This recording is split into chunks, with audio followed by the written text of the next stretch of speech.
中国两大妈网上互喷16年，他们的口水战从造谣、人肉搜索、互相威胁到线下跟踪，甚至烧到国外加拿大，直到另一位大妈在法院内捅对方10几刀才宣告结束。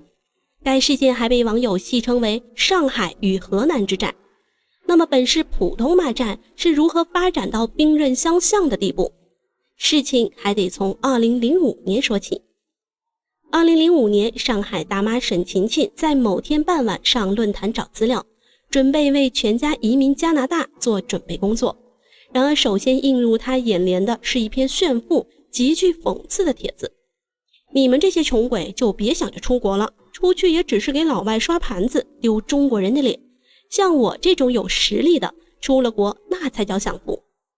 发帖人正是另一位大妈卢静，53岁，河南人。前些年在深圳做生意赚了点钱，生怕别人不知道似的，整天在论坛里炫富，隔三差五炫名牌包、名表。论坛里的网友都拿他当是跳梁小丑，并不在意，就随他去了。然而正准备移民加拿大的沈大妈看到这极具针对性的帖子，不免对号入座了起来。她带着羞辱点开卢静的论坛主页，抱着找对方问题的态度。他很快就发现卢静晒的名包图片怎么好像 A 货，不甘心低人一等的他决定嘲讽一番。哟，我以为多有钱呢，原来都是假货呀！你这包背出去给老外认出来，那才叫丢人呢。沈大妈一通键盘敲下来，顿时觉得神清气爽多了。而她此举也引来了众多网友的支持，纷纷讨伐起卢静。因为卢大妈天天炫富，还发表一些过激言论，很多网友虽然不说，但是早就看她不爽很久了。现在突然有人开了头，不正是个讨伐的机会吗？卢大妈那边一看，果然就一点就着了，两人之间的骂战正式打响。奇怪的是，没骂几天，卢大妈就突然消失了，不管沈大妈如何嘲讽，都不见任何反应。沈大妈一看就更加确认了自己的猜想，对方就是个背假包还到处炫富的骗子。但她没想到卢大妈的反击很快就来了。没过几天，沈大妈发现自己的生平、学历、二婚都被公布在了论坛上。沈大妈一看直接破防了，还以为对方认输了呢，原来搁那憋大招呢。这时沈大妈啥也顾不上，直接开喷对方不讲武德。人肉成功的卢大妈更加嚣张了起来，称沈大妈二婚没人要，婆媳关系不和等等，而他们的骂战也上升到了新一轮的高度。沈骂卢是驴，驴骂沈是猪；沈骂卢是贱人，卢骂沈是婊子。短短数日，双方骂战洋洋洒洒推了几百楼，反正就是一句比一句难听，甚至管理员来了都管不住，删帖他们就重发，封号他们就重新开号。直到双方陆续出国，这场骂战才消停了一段时间。那么他们出国之后经历了什么，导致矛盾升级了呢？历史总是惊人的相似。2005年9月，沈大妈全家移民加拿大温哥华。初来乍到，为了快速融入当地生活，沈大妈选择上当地华人的论坛找些相关的问题。这次选的是 Canada Met、 加拿大家园和 Our Dream 一路风情的华人论坛。正当他翻着，突然看见一篇熟悉的帖子，那语气那调，直接让他想起了当初的羞辱与惨败。点开对方主页一看历史帖子，好家伙，这不就是那死对头卢大妈吗？还比自己早到加拿大2个月，巧的是都在温哥华，还上同一个论坛，真是神了。两个在现实生活中没见过面的人，却能在偌大的网络世界一眼就认出对方。之前被卢大妈人肉爆隐私的痛还历历在目，这次在异国他乡碰上，可不能放过他。沈大妈心里想着，决定主动发起攻击。哟，这不是之前的骗子吗？怎么到国外丢人来了？之后沈大妈开始贬损卢大妈穷得买不起房，全家不可能在加拿大过上好日子。可奇怪的是，对于沈大妈的嘲讽，卢大妈的回应却软了下来，不是说忙，就是说懒得跟她掰扯。这样的反差搞得沈大妈疑惑了起来，在国内一点就着的人，来到国外怎么变软骨头了？这使得沈大妈更加坚定了自己的看法，卢大妈就是个爱吹牛的骗子。好不容易逮住机会，她可不想就这样放过卢大妈，天天在论坛追着人家骂。然而卢大妈的一次举动再次让沈大妈破防了。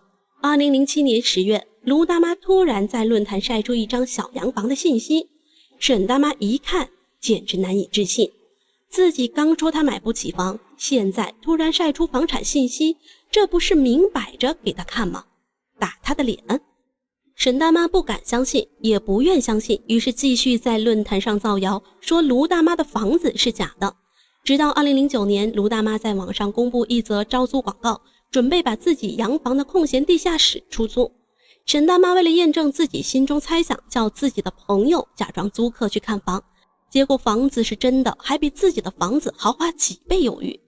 被现实打脸，气急败坏的沈大妈直接在网上公布了卢大妈的地址。这回卢大妈也坐不住了，不知道用了什么手段，也在论坛上公布了沈大妈的住址，并嘲讽沈的房子又破又小，儿子只能在家里上生理卫生课。两人又开启了新一轮的口水战。卢大妈嘲笑沈大妈方脸克夫，并贴出她的照片，说就这么丑到死吧。好家伙，沈大妈差点没挺住。不过卢大妈这次攻击却让她找到了新的反击思路，你不是侮辱我们母子吗？那我也对你儿子下手。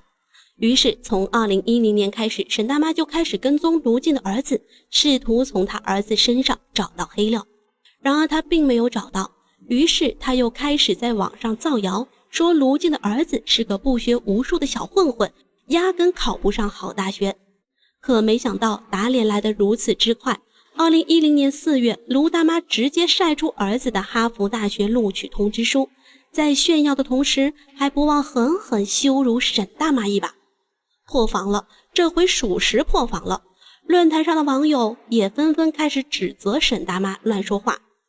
到了此时此刻，沈大妈还是死活不相信，于是打电话到卢大妈儿子所在的高中询问，是不是有这样一个中国学生被哈佛录取了。他得到的答案是没有。得到了否定答案，沈大妈异常兴奋，跑到网上公布了该消息。假的，都是假的，骗子本性难移。我问了他儿子学校，根本没有这一号人物考上哈佛。结果卢大妈狠人话不多，直接晒出送儿子上学照片，沈大妈又被打脸。到了此时，沈大妈早已因妒生恨，不甘心的沈大妈又打电话去学校多次确认，这回居然让他发现了一个卢大妈的大秘密。原来这个贱人也是二婚啊！那一刻沈大妈真想仰天大笑一番，因为当初卢大妈就是用二婚来贬损她，让她抬不起头。拿到黑料的沈大妈一刻也等不及了，立马撰写了一篇长文攻击卢大妈，将对方喷得一文不值。卢大妈这回也破防了，啥也不管，直接开喷。到了此时，两人的矛盾已经无法调和，而他们之间的口水战持续了10几年，被网友戏称为牛与熊的战争和上海与河南之战。该事件也曾轰动过一时，还被媒体报道过，可惜人们都无法理解这场莫名其妙的口水战。直到2016年他们互喷的第11年，卢大妈最先忍不住了，将沈大妈起诉到法庭。沈大妈也毫不示弱，提起反诉。当负责审理该案的法官阿黛尔看见两人提交的材料时，直接懵了。长达25页的资料，全是这11年来两个人的吵架记录。